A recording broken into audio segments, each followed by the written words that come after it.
banyak UMKM di Kabupaten Natuna sekitar 1 sampai 2 tahun yang lalu. Mulai dari harga Rp25.000 sampai 40.000 Energi Sukses Bisnis hanya di RRI Pro 3, Jaringan Berita Nasional.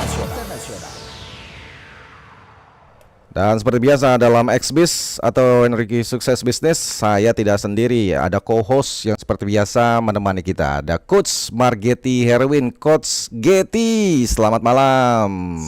Assalamualaikum warahmatullahi wabarakatuh. Oke, selanjutnya adalah pemilik usaha batik Jinggar asal Yogyakarta. Di Zoom ada Vitalia Pamungkas. Vitalia Pamungkas, selamat malam. Malam Bu Vita. Suaranya belum muncul. Oke. Suaranya. Coach Geti juga sudah muncul nih Ya. suaranya. Oke. Selamat malam Bang Fajar. Kabar baik ya Coach ya. Kabar baik, luar biasa. Luar biasa. Energi Sukses Bisnis harus berenergi juga kita ngobrolnya. Yes. Nah, kita ngomongin batik karena Vitalia Pamungkas panggilannya apa biasanya? Vita aja. Mas Vita. Oke, Vita Jinggar batik Jinggar asal Yogyakarta, betul ya? Ini batik Betul. batik tulis. Iya, kami memproduksi batik cap dan batik tulis. Oh, dua-duanya. Iya, Oh ya, pendengar Pro 3 dimanapun Anda berada, Anda juga bisa berinteraksi bersama Pro 3 RRI di 021 352 3172 384 4545 386 2375 atau di WhatsApp kami di 081 399 399 888. Sebelum saya ngobrol-ngobrol sama co-host saya, Coach Geti, saya ngobrol-ngobrol sama Mbak Vita dulu boleh ya, Coach ya? Silakan. Ya, jadi batik. Siapa yang nggak tahu batik, siapa yang nggak kenal batik, siapa yang di lemari bajunya nggak punya batik. Bahkan ASN aja setiap Jumat tuh biasanya tuh pakai batik juga. Walaupun batik apa nih? Batik cetak ya biasanya, yang murah-murah aja. Campur-campur. Ada Hari Batik Nasional. Ada kalau acara formal atau semi formal ada yang pakai batik. Ke kondangan pakai batik, ada yang ke seminar pakai batik, bahkan di internasional saja untuk membawa nama Indonesia kadang-kadang tidak pakai jas tapi pakai batik. Jadi siapa sih nggak kenal batik? Tapi sayangnya satu daerah itu biasanya produsennya batiknya tuh banyak banget, termasuk di Jogja. Saingannya banyak banget nih. Kenapa nih? Kok tetap fokus di batik ini? Apa bedanya dengan batik-batik lainnya dari batik Jinggar asal Jogja ini? iya. Baik, Mas Fajar. Sebelumnya saya menyampaikan bahwa memang di Jogja ini pusatnya batik ya. Banyak sekali batik-batik yang berkembang di sini dengan berbagai macam desain maupun motif. Nah, di batik Jinggar sendiri dari awalnya karena kecintaan saya akan batik yang begitu luar biasa, karena memang dari kecil saya juga anak seorang pedagang batik. Jadi lama-lama akhirnya mencintai batik. Terus kemudian kami mendirikan usaha batik yang mana kami konsen tentang batik-batik klasik yang selama ini banyak ditinggalkan. Banyak sekali motif-motif klasik, motif-motif kuno yang sebenarnya syarat akan makna kehidupan. Jadi itu menjadi suatu hal yang menarik khususnya buat kami untuk bisa batik itu tetap lestari. Selama ini anak-anak muda sekarang kenal dengan batik, dengan gaya-gaya yang modern, tapi kadang mereka melupakan batik-batik yang sudah kuno, yang sudah lama gitu Oke. ya. Mungkin yang pada dipakai oleh simbah-simbah gitu, itu yang menarik untuk kami angkat, sehingga batik-batik di tempat kami itu mengangkat batik-batik kuno, batik-batik lama yang kami angkat kembali sehingga menjadi batik tersebut menjadi lebih kekinian dan bisa dipergunakan atau dipakai untuk berbagai kalangan. Oke, Seperti itu. ditahan dulu Mbak Vita dan juga Coach Geti. Ternyata sebelum saya tanya ke Coach Geti, sudah ada pendengar yang ngantri nih. Ada Pak Udin di Boyolali. Boyolali ada batik gak nih, Pak Udin? Halo Pak Udin. Selamat malam, assalamualaikum wabarakatuh. Waalaikumsalam warahmatullahi wabarakatuh. Waalaikumsalam. Silakan Pak Udin. Ya, batik itu Solo ada. Batik. Solo, Boyolali, khasnya nggak ada ya? Boyolali kondisinya kamu mau pakai batik ada aja sih. Oh iya, maksudnya khas Boyolali gitu, ada nggak? Oh, pas Boyolali nggak tahu kayaknya. Nggak tahu. Oke, langsung aja. Soto, kalau Boyolali soto. Itu dia. Nanti kita undang soto Boyolali. Kalau batik itu Pekalongan. Oke, Pekalongan. Pak Udin, langsung saja tanya ke Coach Getty atau ke Mbak Vitanya.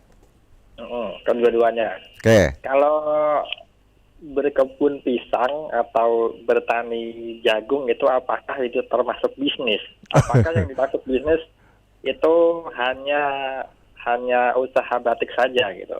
Oh iya. Pak Udin memang punya ini tanaman jagung atau pisang?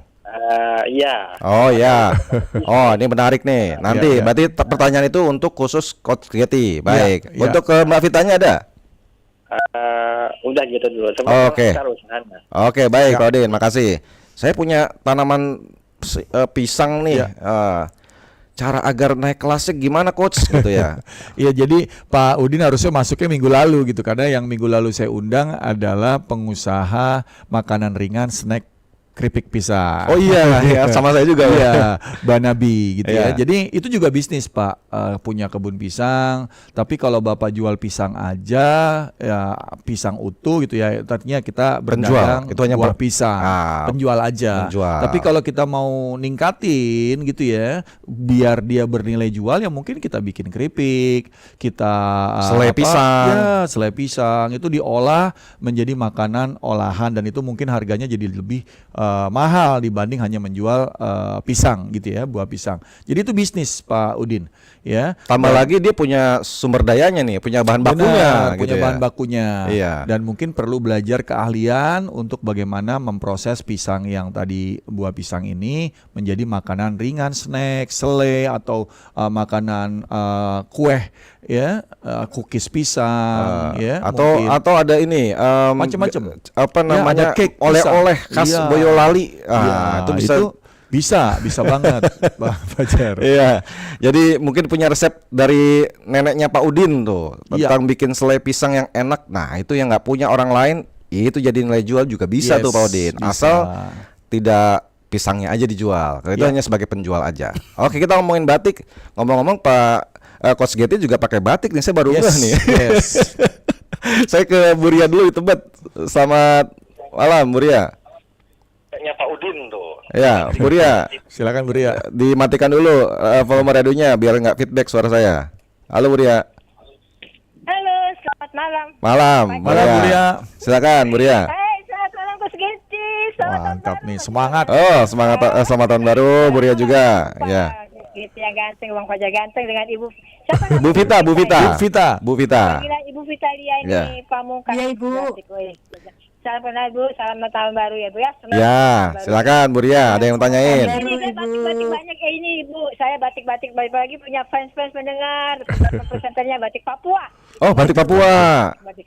Iya, burung cendrawasinya ya. Dan kalau Jakarta gitu. Oke. Nah, Ibu Vitalia, ini kan batik namanya slogannya ini kan batik dari daerah mana Ibu? Jogja.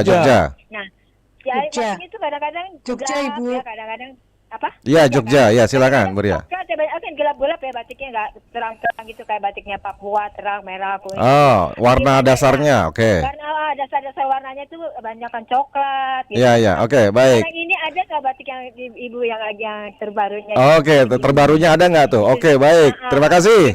Iya, terima kasih Buria. Itu saja Bu Vita sama Coach Getty, Bang Ya, Fajar. iya. Semangat. Terima kasih, Buria. Salam sehat. Jadi tadi sempat saya singgung juga, mungkin ini senada dengan pertanyaannya Buria. Warna-warna dasar, warna-warna cerah ada nggak? Sementara itu kan pakemnya atau batik jinggar ini terkenalnya dengan motif kuno, motif klasik, motif kuno. Kemudian Mbak Vita mengatakan dengan kekinian. Kuno dan kekinian itu kontradiktif sebenarnya. Jadi gimana tuh cara mengkolaborasikannya itu antara klasik, kuno dengan tren kekinian gitu? Ya, jadi banyak sekali yang kami angkat saat ini adalah motif batik dengan motif alas-alasan gitu ya. Jadi motif dengan berbagai macam hutan beserta isinya. Jadi di situ Wah. ada daun-daun, ada bunga-bunga, Ah. binatang dan sebagainya. Jadi di situ kami ambil beberapa motif itu, kemudian kami combine dengan beberapa motif yang lebih biasanya kalau batik itu, kalau kuno itu kan biasanya batik klasik itu kan full ya, Mas Fajar ya. Iya, iya. Tapi di sini kami ambil beberapa untuk kami jadikan di bagian dari bentuk fashion, sehingga ketika melihat batik itu tidak menjenuhkan karena kami ambil beberapa poin saja yang kami ambil di dalam batik dalam bentuk fashionnya begitu. Terus kemudian dari segi warna, biasanya kalau memang batik Jogja itu kan kebanyakan warnanya Kalem, adalah lembut, warna tanah. sogan. Iya. Betul, warna sogan, warna coklat Iya. gitu. Nah, ini yang kita angkat itu adalah warna biru. Oh. Nah, biru yang kami angkat di sini adalah biru navy. Oh. Biru yang disukai anak-anak muda. Jadi ketika memakai batik dengan warna biru, karena biru itu sama juga seperti warna yang abadi seperti yang lain ya, karena seperti warna hitam putih. Iya. Itu juga dia akan lama gitu, perjalanannya dia akan ada terus gitu. Jadi ketika memakai warna batik dengan warna yang tidak bisa dimasukkan di desain manapun, jadi bisa dipakai dikombinasi dengan celana jeans, Oh, oke. dikombinasi dengan sepatu kets. Iya, iya, iya. Saya Ya, bisa batik membayangkan itu tuh. bisa, betul, bisa dipakai dimanapun berada. Ini yang saya pakai, Mas Fajar, Iya. dan Coach Getty. Ini salah satu batik yang kami desain Ah, ah. dengan motif-motif daun-daun seperti itu. Ini Oke. sebenarnya terinspirasi ketika di masa COVID, ketika orang pada di rumah tidak bekerja kemana-mana, mereka bercocok tanam dan Oh, iya, iya, iya. satu contoh motif yang kami keluarkan ketika waktu COVID. Wah, Iya, luar biasa. iya. Inspirasi bisa datang di mana saja, bahkan saat Betul. pandemi datang ya. Pandemi Iya. datang nggak bisa kemana-mana, akhirnya timbul ide dan juga wah motifnya ini aja gitu. Mbak Vita, itu biru semua dasarnya. Itu Iya, signaturnya, biru navy, ya, signaturnya dari batik Jinggar. Jinggar. Iya, betul. Kita warna biru. Pas kebetulan ikut kurasi di salah satu kementerian, saya ditantang untuk bikin biru yang beda dengan yang lain. Ya udah, saya nyoba menggunakan warna biru navy dan alhamdulillah ternyata rezeki itu ada di sini. Ini jangan-jangan yang nantang ini Coach Getty nih. Coach Getty, ada yang bisa disampaikan nih Ya, soal ide. salah satunya juga. Oh iya benar. Iya, jadi gini, Bang Fajar, Bu Vita ini dengan batik jinggarnya bisa ya membuat sebuah transformasi bisnis. Yang tadinya pedagang batik hanya jualan batik, melihat ada peluang. Ya, terus membuat desain sehingga ini namanya bukan baju batik lagi tapi fashion dalam jenis batik gitu ya. Fashion ini kita lihat Bu Vita melakukan sebuah riset, melakukan sebuah mungkin sedikit melihat ya bahwa generasi muda atau anak muda itu suka dengan baju batik tapi dengan desain yang mungkin unik. Ya, warna yang mungkin jarang ditemukan, baju biru navy gitu ya, dan cuman satu warna monokrom gitu ya. Dan ini juga merupakan sebuah inovasi bisnis. Hari ini saya mau ngangkat bahwa tetap dalam kondisi tradisional dapat dilestarikan, tapi bisa tumbuh sehingga batik kontemporer ini menggunakan desain yang baru sehingga Bu Vita sering ikut fashion show untuk menunjukkan hasil karyanya, desainnya dari batik menghasilkan baju yang kekinian. Itu Bang Fajar sebenarnya. Oke, jadi kalau misalkan jadi sudah ada signatur warna ya, Yes. yang bisa saja saya lagi jalan-jalan nongkrong di kafe, ada batik biru navy, saya bisa saja menduga jangan-jangan batik Jinggar nih, ya, gitu ya, bisa karena jadi. sudah menjadi signaturnya batik Yes. batik navy. Iya. Itu salah satu kelebihan juga, Coach. Iya.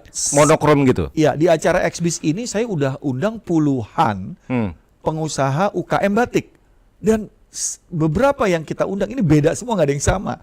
Ada yang hitam putih, ada yang mungkin digabungkan dengan tenun gitu, dengan lurik, ya. Ada yang mungkin membuat batik ini sebagai bahan baku dari tas, dari ini unik, Bang Fajar. Jadi semua pengusaha itu berhasil membuat unique selling proposition, unique value propositionnya. Jadi sesuatu hal yang berbeda gitu ya, untuk mereka menjual keunikan tersebut sehingga itu bernilai jual yang tinggi gitu, Bang Fajar. Itu mungkin menjawab juga pertanyaan saya di awal. Dari Jogja itu produsen batik banyak banget. Nah, akhirnya harus mengidentifikasi diri, membedakan dengan yang lain, akhirnya memutuskan baju warnanya biru navy monokrom dengan motif yang dikombine antara yang klasik dan kuno dan kekinian gitu ya. Nah, ini yang saya pakai, ini batik tapi dari Malang. Dan ini batik yang berbentuk jaket bomber. Oh, jaket bomber. Oh, jaket iya. bomber. Dan ini bisa dipakai untuk dalam kondisi non formal gitu ya. Semi formal ataupun santai ya. Ataupun santai. Ya, saya kalau naik kereta kalau pakai jaket yang terlalu tebal agak kepanasan, tapi ini adem karena ini katun gitu. Itu dari bahan. Bahannya apa? Ada yang beda nggak dengan yang lain? Atau ada keunggulan dari bahan yang digunakan? Ya, itu salah satu keunggulan dari kami ya. Jadi kami memang agak selektif untuk dalam pemilihan bahan. Karena memang di batik Jinggar ini berharap, karena selalu begini Mas, orang memakai batik selalu berpikir berat, kemudian dia tidak bisa bergerak di manapun, sehingga kami selalu mencari dan selalu memberikan atau memproduksi batik dengan bahan-bahan yang yang lembut, kemudian dan ringan, sehingga ketika orang memakai batik Jinggar itu bisa beraktivitas dimanapun tanpa terganggu karena tidak bisa bergerak dengan leluasa ketika memakai batik seperti itu. Oh gitu. Jadi bahannya adem gitu ya?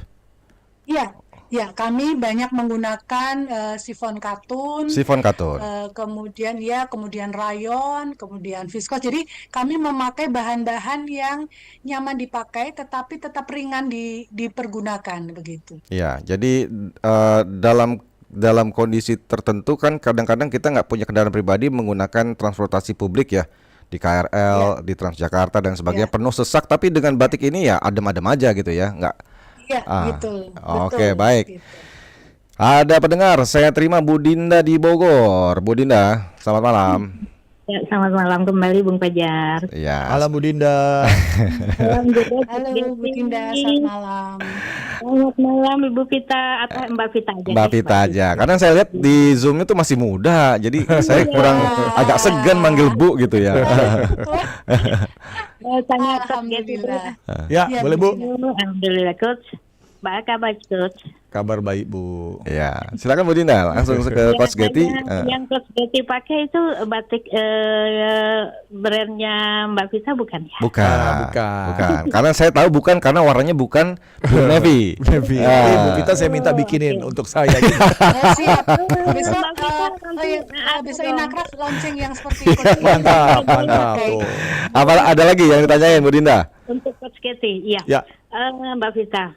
Aku juga penyuka batik dan dari cuma punya beberapa sih, tapi satu yang paling ku sayang itu batik Madura itu. Kenapa tuh sukanya? Dia punya bahan, dia punya corak itu, pokoknya di hati banget.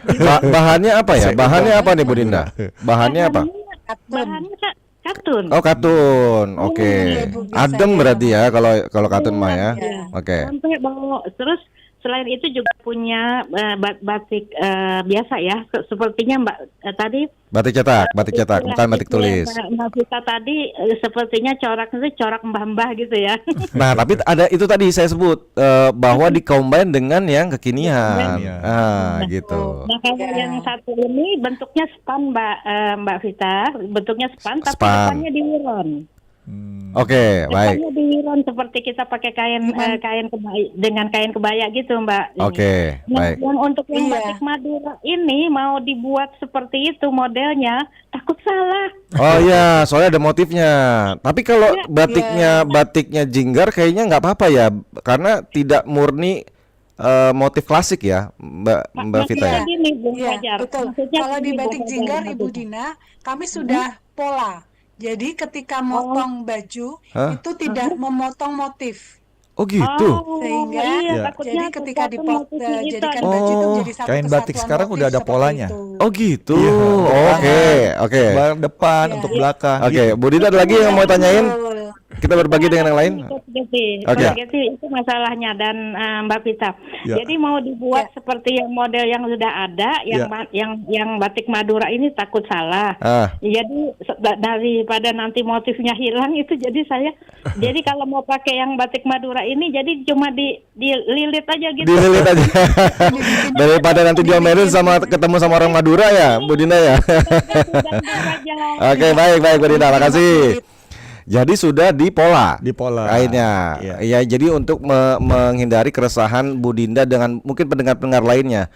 Takutnya nih kalau motif ini saya potong nanti malah menyalahi nilai dari motif itu gitu ya. Baik, Iya. Pak Doni di Banyuwangi. Pak Doni. Halo Pak silakan. Doni. Halo, selamat malam, Mas Pak Januk. Malam Pak Doni.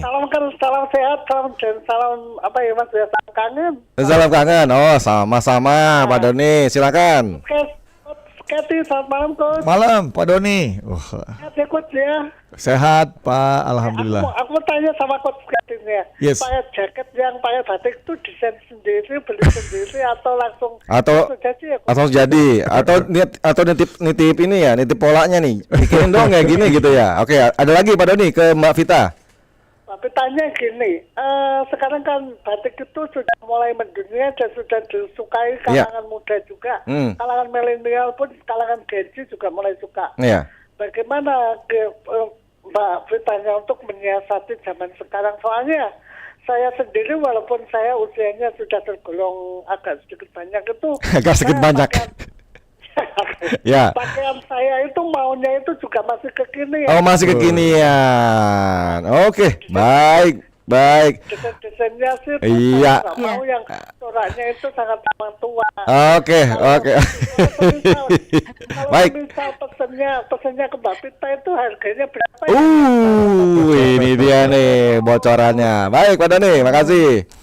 Harga langsung nembak harga nih. Tapi kalau saya lihat dari apa yang dikenakan Mbak Vita itu batik Jingga, ini nggak dibilang apa ya, kuno banget, malah kekinian juga, bisa dipakai siapa aja gitu.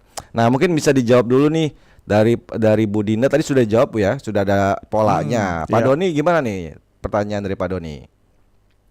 Iya. Jadi tadi pertanyaannya Menjawab tantangan sekarang ini, tren sekarang ini ya.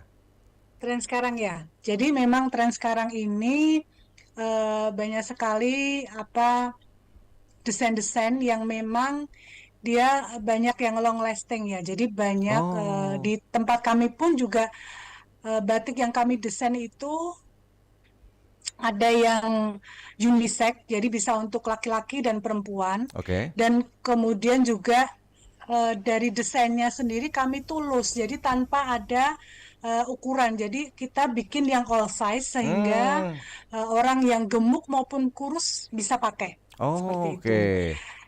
Terus kemudian kami juga mendesain yang simple-simple sehingga jangka waktu usianya itu akan lebih panjang gitu. Jadi tidak terlalu banyak detail yang kami tampilkan, tetapi kami memang mengutamakan dari segi motif dan dari segi kenyamanan pemakai seperti itu. Baik.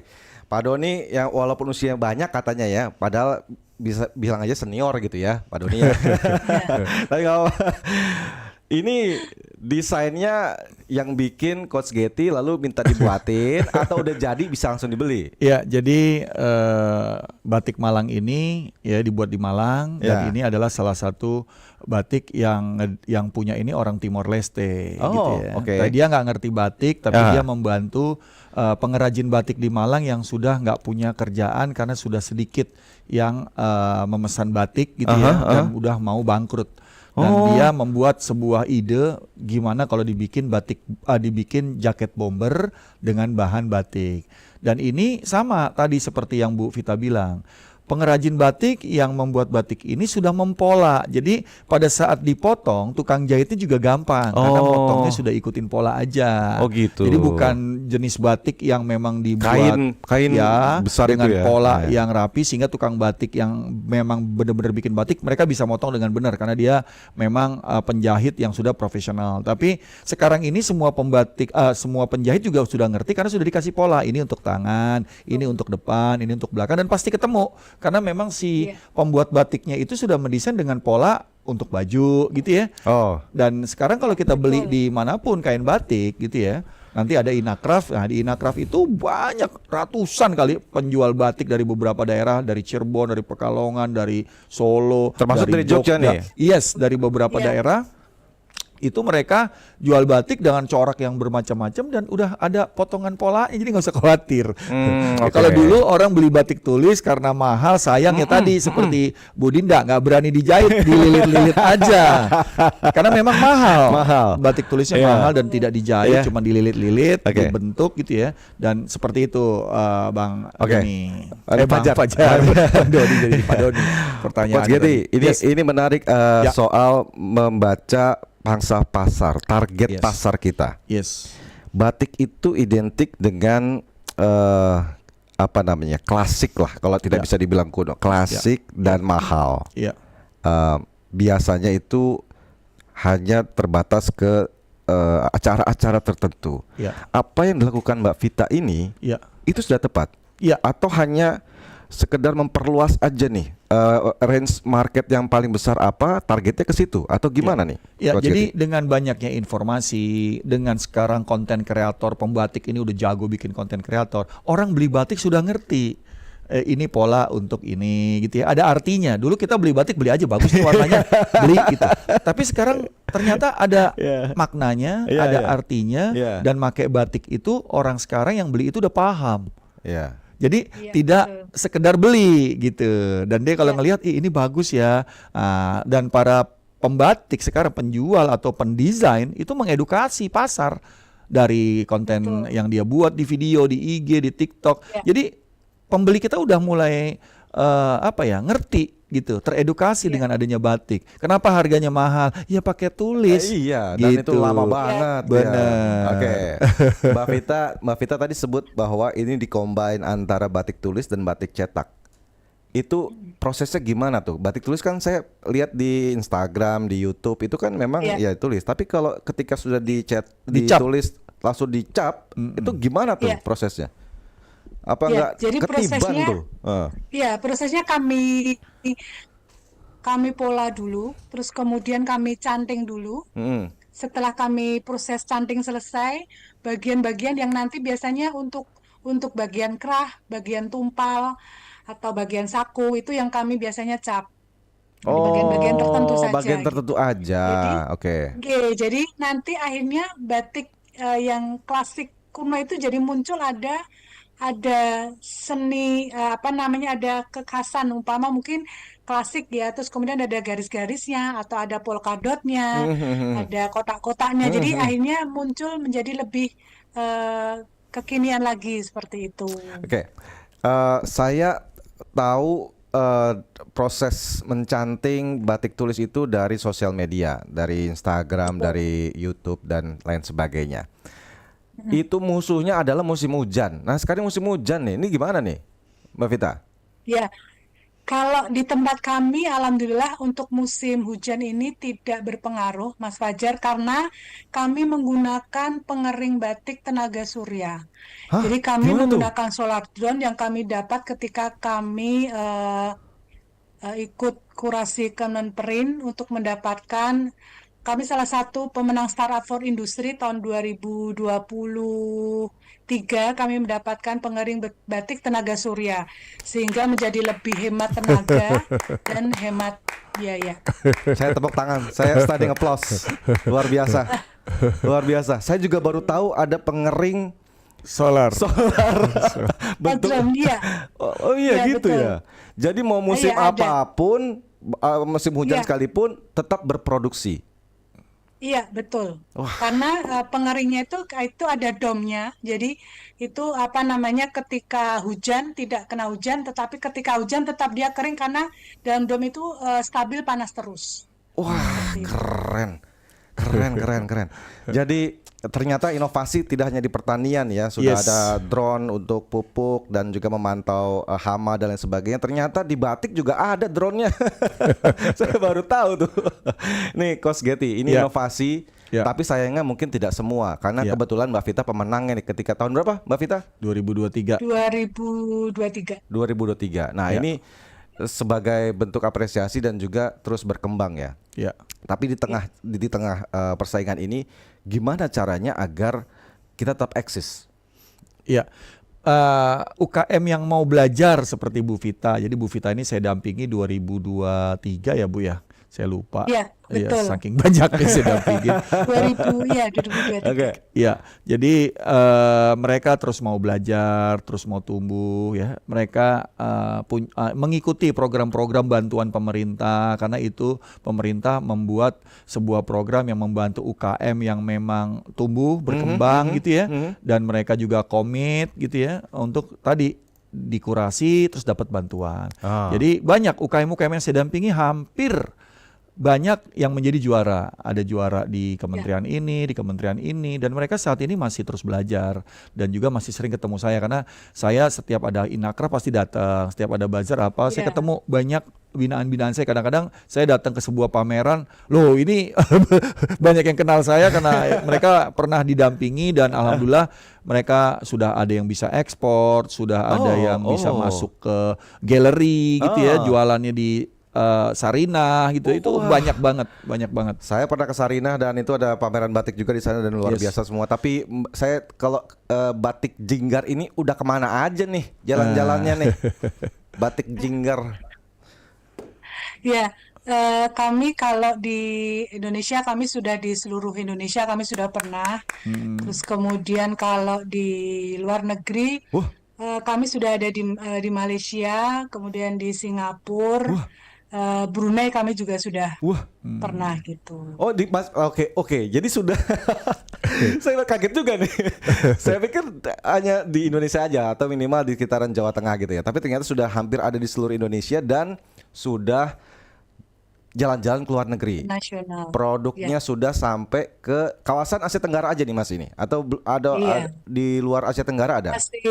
Masih Asia Tenggara. Masih Asia Tenggara. Tapi yang jelas salah satu negara yang sempat kita klaim-klaiman batik ya sudah sampai ke sana ya, ke Malaysia ya. Malaysia. Aman Sudah. ya. Oke. Nah, untuk responnya gimana nih kalau dari masyarakat internasional, dari negara lain soal batik Jinggar ini? Dari pemasarannya gimana? Kalau kebetulan kalau di luar negeri khususnya yang sudah pernah dengan kami itu kan kebetulan kebanyakan negara Muslim ya. Jadi memang banyak-banyak produk-produk yang tunik-tunik, kemudian shawl-shawl seperti itu. Jadi memang permintaan mereka lumayan banyak juga seperti itu. Sebenarnya untuk batik Jinggar ini bentuk produknya itu apa sih? Baju kah? Kain aja kah? Kita tinggal pola atau motong sendiri atau jahit sendiri?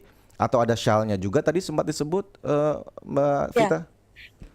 Jadi produk kami ada fashion wanita dan pria, kemudian ada shawl batik. Ada shawl Kalau juga. baju wanita itu ada dress, ada blus, ada rok gitu. Kalau kemeja ini yang baru kami launchingkan untuk besok di Inakraf kami yaitu seperti jaket, kemudian jas-jas outer-outer pria gitu. Oh gitu. Lebih seperti itu. Jadi Kain-kain juga. Inakraf kapan itu pameran? Februari. Inakraf besok Februari tanggal 4 sampai 8. Monggo silakan datang ke booth kami. Di daerah mana? Fajar Di daerah dan mana Coach Getty di JCC. Oh, JCC. Senayan. Nah, Coach pendengar Getty pasti rutin itu nengokin saya ke Inakraf. yang kebetulan mendengarkan siaran Pro 3 RRI dan kebetulan tanggal segitu sedang berada di sekitaran Jakarta, nggak ada salahnya untuk mampir ngelihat langsung batik Jinggar. Kalau cuma dengar Iya. aja kayaknya kurang afdol. Tinggal megang dulu nih Betul. bahannya kayak gimana sih. Nah, itu baru afdol tuh. Iya. Tadi Pak Iya. Doni nanya nih soal kisi-kisi Harga. harga. Harga itu gimana tuh? Harga kami masih terjangkau sih. Kalau untuk batik cap di range harga 400-an. Kalau dari batik tulis yang blus batik sekitar 550 sampai 1 juta juga ada. Yang Kalau termahal ya, kain kami, kenapa? yang termahal. Yang termahal kalau untuk kain kami 5 juta. Kain. Kalau untuk baju kami di sekitar 2 juta. Oh gitu. Itu range harganya dari batik jinggar. Jadi ada Iya. yang kisaran 400-500, ada yang mentoknya Iya. itu di 4 juta. Iya. Ya. Oke, baik. Coach Getty, ini sebuah apa namanya? Saya pikir batik itu ya tadi sempat disinggung oleh Pak Doni ya, lebih ke apa ya, kuno klasik gitu ya. Ternyata inovasi-inovasi sekarang sudah mulai banyak menjamur. Tapi tentu saja kalau orang mau mulai sesuatu seperti mau jualan batik, tentu saja harus ada ilmunya. Iya. Kebetulan kan Mbak Vita orang tuanya. Nah ini kalau mereka yang mau merintis usaha ini sebenarnya apa sih? Selain batik lah gitu ya. Selain batik, kalau kita mau mulai usaha itu apa nih yang dibutuhkan nih? Selain modal tentunya. Ya, kalau kita mau bisnis, kita punya uang berarti ya. Kalau saya sih anjurin berkolaborasi, bantu pedagang-pedagang, bukan pedagang ya, pengrajin. Saya nyebutnya pengrajin batik karena dia berproses. Oke. Kalau pedagang batik dia beli, itu pedagang lah. Kalau Anda punya duit mau memulai bisnis, coba cek pengrajin-pengrajin batik di kita nih yang perlu dibantu. Dibantu bukan dari cuman jualannya, tapi bantu secara ide, desain. Ya, mungkin kita punya konsep bisnis fashion. Kita adalah seorang desainer ya. Saya juga banyak dampingi para desainer yang menggunakan bahan bakunya batik. Jadi dia membantu para pengrajin batik, dia yang mendesain sehingga melakukan fashion show. Ya, dan itu udah banyak desainer-desainer yang menggunakan batik dan membantu para pengrajin batik tulis sehingga mereka punya penghasilan yang lebih dibanding hanya jual kain gitu. Oke. Dan memang ada pesanan, tolong bikin batiknya seperti ini karena kita mau bikin ini. Oke. Yang fashion show di luar negeri apa itu udah banyak pengrajin Indonesia yang terlibat untuk membuatkan bahan-bahan bajunya untuk dibikin fashion, Bang Fajar gitu. Kalau bisa soal fashion, dulu zamannya beberapa tahun yang lalu itu saya sering menggandrungi anak muda itu ada kaos distro. Itu banyak juga di Bandung, di Jakarta juga banyak tuh distro. Yang mahal dari distro itu walaupun semuanya banyak distro, yang mahal itu adalah ide, motif, warna, campuran antara warna, motifnya, gambarnya dan sebagainya. Nah, kalau Mbak Vita, otak idenya tuh dari mana? Dari Mbak Vita sendiri atau kolaborasi dengan yang lain? Soal motifnya, apa dan lain sebagainya itu. Kalau ide itu ada dimanapun ya. Jadi kadang saya tuh selain dari itu saya kadang sering banget tuh kalau ngelihat ada simbah-simbah pakai jari kain tuh saya paling demen banget ngeliatin gitu, Mas Fajar. Terus kemudian dimanapun saya berada ketika saya tuh jalan umpama di sawah-sawah ngelihat apa, oh itu ada daun yang bagus ya yang bisa saya angkat nih, seperti itu. Jadi itu adalah inspirasi-inspirasi yang kemudian saya combine dari simbah-simbah, kemudian saya nemu lagi di sawah ada apa yang bisa saya masukkan di situ, itu menjadi salah satu ide yang saya munculkan. Terus kemudian untuk dalam produksinya pun kami juga melakukan kolaborasi-kolaborasi yang seperti tadi Coach Getty sampaikan. Kami berkolaborasi dengan ibu-ibu yang sudah uzur, yang sudah umurnya rata-rata mereka 70 atau 50 tahun ke atas, maksimal di tempat kami itu ada yang sampai usia 80. Mereka itu bisa memproduksi, mereka bisa membatik dengan luar biasa bagusnya, tetapi kadang mereka bingung mau dijual kemana. Nah itu kemudian kami manfaatkan, bukan kami manfaatkan, tapi kami berkolaborasi dengan mereka untuk memunculkan ide-ide yang ada di kepala saya untuk mereka bikin gitu. Dan itu nanti kemudian saya desain menjadi suatu bentuk fashion, dan kemudian saya munculkan di event-event seperti Inacraft, kemudian di fashion show dan sebagainya. Oh Seperti gitu. itu. Oke, jadi idenya sebenarnya pure dari punya Mbak Vita, di benaknya Mbak Vita Ya, diterjemahkan ke para pengrajinnya. Iya, betul. Punya berapa banyak pengrajin saat ini Mbak Vita? Sejak berdiri tumbuhnya tuh gimana progresnya? Iya. Dulu awal berapa, sekarang berapa? Ya, dulu awalnya ya saya cuman 1-2 orang aja. Kemudian sekarang berjalannya waktu, sekarang sudah ada ibu-ibu simbah-simbah itu kurang lebih ada 7 orang di tempat kami, seperti itu. Itu Iya. memproduksinya itu dalam sebulan berapa tuh? Bisa estimasi gak? Dalam 1 bulan kalau batik tulis itu kami bisa memproduksi kurang lebih sekitar 20 sampai 50. Oke. Tapi kalau batik cap kami bisa dalam bulan bisa 100 sampai 150 kami pun bisa. Batik cap itu pakai mesin kan kalau nggak salah? Stem, pakai stem. Oh stem. Ya. Alatnya tuh dari Ya. beli. Tembaga Tembaga Beli. dicetak, dibuat dicetak, Itu dicap pakai stem, di stand. dipakai tembaga. Tapi sekarang era sekarang ada juga yang dari karton. Oh, oke. Jadi nggak terlalu sulit lah ya maksudnya untuk membuatannya. Ya, prosesnya lebih cepat. Beda kalau dengan di batik tulis itu menggunakan media canting, jadi ditulis satu-satu, dicantingi satu-satu. Oke, selain kain ada juga pewarnanya nih. Jangan-jangan pewarnanya juga alami juga nih Mbak Vita? Bahan-bahan alami? Kalau kami memang belum menggunakan pewarna alami, Oh ya. kami masih menggunakan pewarnaan kimia, tetapi untuk proses pengeringannya kami sudah itu tadi penghemat waktu dan tenaga menggunakan tenaga matahari seperti itu. Oke. Tapi kalau untuk pewarnanya kami masih pakai kimia. Oke, kalau gitu. Jadi yang terdekat adalah event Inacraft. Ya. Februari betul. nanti ya. Inacraft. Ya, Coach Getty. Ya. Orang cita-citanya untuk berusaha itu terus tumbuh, bahkan bisa produknya bisa dilihat dan dibeli oleh negara lain lah. Iya. Ekspor lah. Kita cita-citanya seperti itu dan kebetulan Mbak Ina sudah. Tapi kalau di lokal di Indonesia mungkin Inacraft mungkin hal terdekat. Gimana caranya tuh? Gimana caranya agar bisa konsisten? Karena biasanya tuh kalau sudah sukses gitu ya, konsistensi itu kadang-kadang redup tuh. Atau bahkan hilang ide. Karena kan yang dijual dari Mbak Vita ini adalah ide. Dari motifnya kayak gimana dan sebagainya. Kan ada suatu waktu buntu juga tuh gimana tuh? Ya, jadi di dalam program pendampingan saya terhadap UKM yang memang lagi berkembang, saya menekankan atau memberikan sebuah pola, metode. Mereka harus punya yang namanya visi dan misi dalam melakukan bisnis. Karena visi itu akan membuat mereka konsisten, karena impian itu akan mereka kejar terus. Ya, visi itu sama dengan impian kita di pribadi. Jadi visi bisnis itu adalah apa yang diinginkan untuk dicapai dalam bisnis, seperti apa yang saat ini menjadi semangat mereka menjalankan bisnis itu. Jadi bukan cuma jual batik. Ya, untuk memperkenalkan budaya dari daerah si pembatik itu mungkin bisa menjadikan sebuah visi.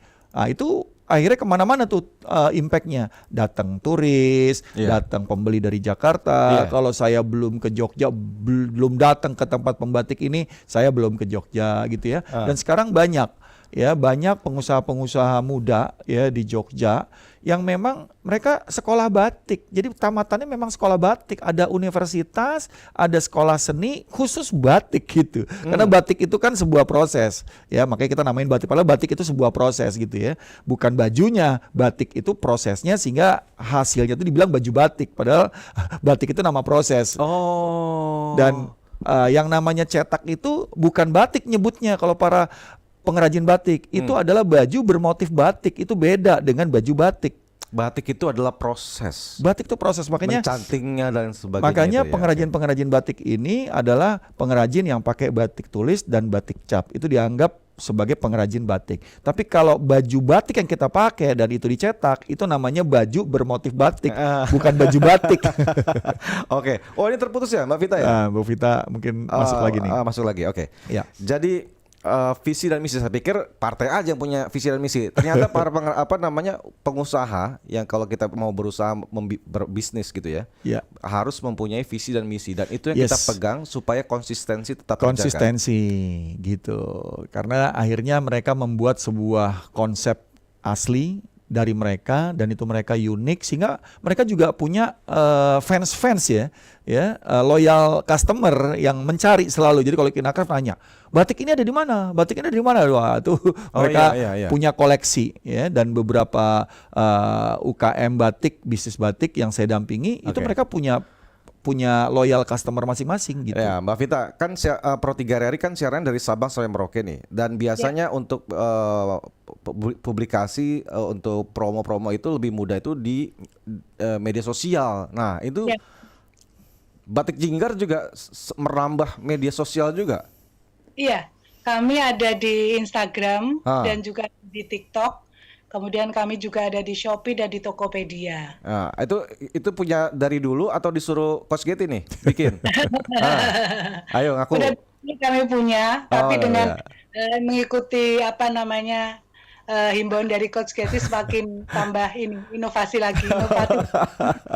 Jadi memang itu harus inovatif. Jadi kuncinya emang itu ya, untuk mendekatkan ke customer ya, mau nggak mau kita harus beradaptasi dengan teknologi ya.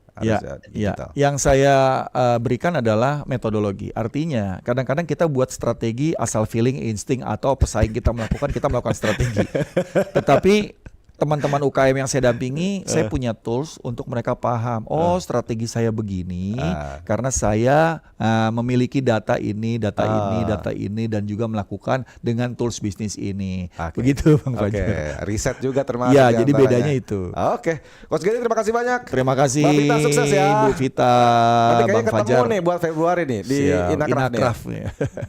Saya kapan-kapan mampir deh kalau ada waktu ya. Saya berapa hari sih, Coach? Gitu biasanya. Kira-kira semingguan lah ya. Semingguan ya. Terima kasih banyak. Terima kasih, Bu Vita. Malam. Assalamualaikum warahmatullahi wabarakatuh. Waalaikumsalam warahmatullahi wabarakatuh. Dan pendengar Pro 3 dimanapun Anda berada, demikian energi sukses bisnis bersama co-host kita, Coach Getty, dan juga narasumber kami Vitalia Pamungkas, pemilik usaha Batik Jinggar asal Yogyakarta. UKM di Kabupaten Natuna sekitar 1-2 tahun yang lalu, mulai dari harga Rp25.000 sampai 4. Energi sukses bisnis hanya di RRI Pro 3, jaringan berita nasional.